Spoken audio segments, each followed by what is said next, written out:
We started fight choreography, learning the basics of sword fighting to make it realistic and believable and make it look like we want to kill this person, but then also completely and utterly safe at the same time. So on that first one, what is it you're trying to get? You're trying to pierce his heart. Boom, there.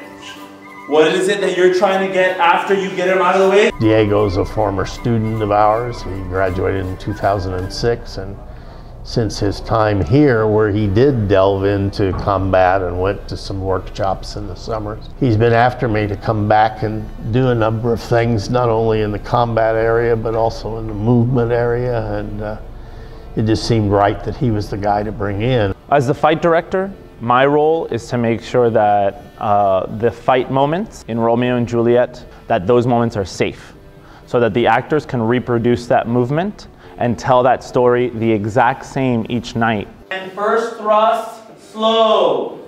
Paris thrusts. As he parries, he has to move to the side, careful not to wrap. So he'll start it here. Then he comes in center, boom, it gets stopped. That preps for an elbow. We gotta make sure, come back. We gotta make sure that we're close enough for this elbow to make the space later. And elbow him, boom, and then make the space. Very nice. He comes in for a thrust and a lunge. He comes in with a cut downwards. That separates them. First phrase. In high school, I had been in 2 productions that used swords. This is definitely a lot more thorough. We kind of went through the preliminary stuff the first day, learning stances, different moves, different ways of holding the sword, technique, kind of things like that. And it was really easy to apply that then to the choreography, because he would say, hey, make up your own using 1, 2, 3, 4, 5, 6, 7. I begin by having the actors create the beginning, the skeleton, the map or the outline of where the fight's gonna go. And it's all right for me if some parts are a little bit sloppy or if they didn't get it exactly. For that first draft, I just wanna have the basic shape. Draw out. Come in. Put your swords there. Boom, up.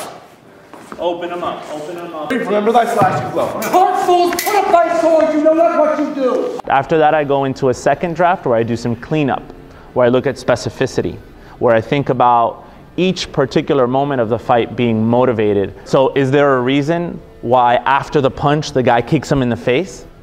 Is there a reason that after that kick in the face, he gets up and throws him to the ground?